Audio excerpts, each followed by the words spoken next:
La diputada Mónica Macha, en uso de la palabra para un homenaje al Día de la Diversidad Cultural. Muchas gracias, presidenta.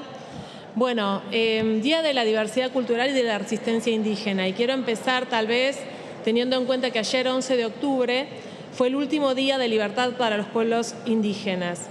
Y hoy, 12 de octubre, marca el primer día de resistencia. De hecho, entonces, hoy es un día de luto porque hace más de 500 años que ha empezado un genocidio contra nuestros pueblos hermanos, contra lo más profundo de nuestra tierra. Pagamos con sangre y con historia, pero 500 años después, más de 500 años después, estamos vivos y ardiendo en las luchas de siempre. No fue un descubrimiento, fue un genocidio. La lucha de los pueblos indígenas es la lucha de una historia. La lucha de una historia que no se deja someter ni domesticar a las miradas coloniales y a los manuales escolares que hasta hace poco tiempo hablaban de descubrimiento. Es una lucha por las lenguas, los saberes, la cosmovisión, la forma de habitar la tierra. Es una lucha por hacerle lugar a todas las cosmovisiones. Quiero ser muy clara.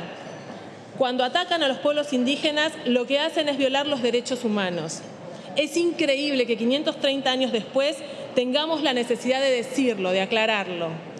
Quiero traer también a este homenaje un estudio, una perspectiva de una antropóloga argentina, Laura Croft, que habla sobre la Patagonia. En la Patagonia, también para marcar qué es lo que pasa en cada territorio de lo que es el Estado-Nación Argentina. En la Patagonia fue el Estado Nacional, a través del Ejército, quien ocupó los territorios. En el siglo XIX se dio a través de un proceso que implica 3 operaciones. La primera, construir un estereotipo en el cual los indígenas y las indígenas son considerados una amenaza para la seguridad nacional, para las personas y para la propiedad privada.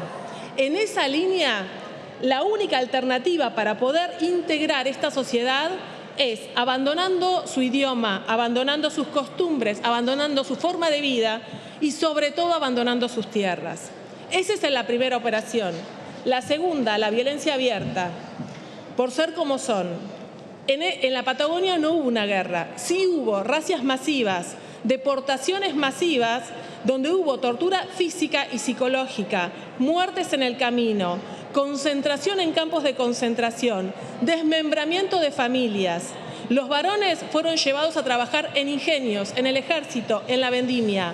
Las mujeres y niños incorporados al trabajo doméstico en condiciones de cuasi esclavitud. A los niños se le cambiaron los nombres, se le borró su identidad y se le cambió su historia. Y la última operación, el silenciamiento. De hecho, es real que nosotros no sabemos nada de lo que pasó en esos años. Entonces, ahí es donde el Estado argentino produce un daño que el propio Estado tiene que reparar. Daños físicos, psíquicos, culturales, económicos, sociales y políticos. Un daño que urge reparar. Y en esto me quiero detener porque muchas veces cuando escuchamos a las madres y a las abuelas que siempre hacen hincapié en esto de recordar para no repetir.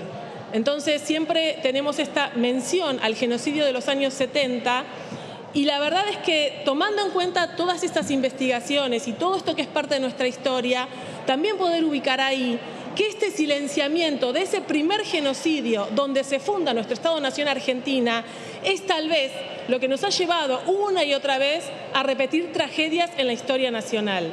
Tragedias que además tienen ejecutores en victimarios a las mismas familias patricias que hoy continúan con esa colonización y con ese genocidio con otras características.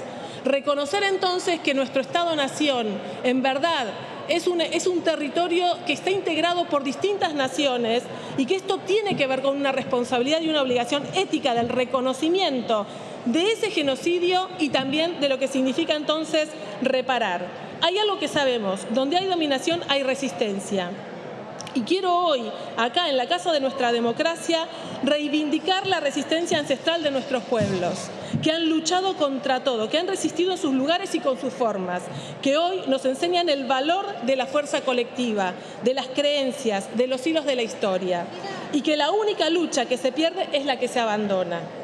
Traigo también una propuesta que presenta la organización Tejido de Profesionales Indígenas y que está acompañada por múltiples organizaciones y cátedras de distintas universidades nacionales. ¿Qué es lo que propone? Proponen un proceso de consulta sobre la ley de propiedad comunitaria indígena que proponen tendrá 3 etapas.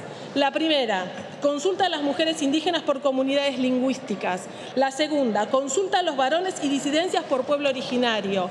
La tercera, consulta vinculante del texto final de ley para la totalidad de la población indígena, urbana y rural, que se hará mediante la elaboración de un padrón electoral de los pueblos originarios que habilite una votación nacional indígena. Finalmente, la lengua es política, cuidemos las formas de vida ancestrales. La conformación del Estado-Nación argentino unificó una lengua y una forma de vida cultural, impugnando y violentando todas las otras formas de ser y estar en nuestro territorio. Basta con impugnar las lenguas de las comunidades indígenas para que no puedan acceder a la educación, al trabajo, a los recursos del Estado. Basta con dejarlos sin lengua para que su forma de vida ancestral desaparezca. Tenemos que honrar la memoria ancestral protegiendo las lenguas de nuestros pueblos, con educación y políticas que hablen la lengua de nuestros habitantes más profundos. La lengua es política.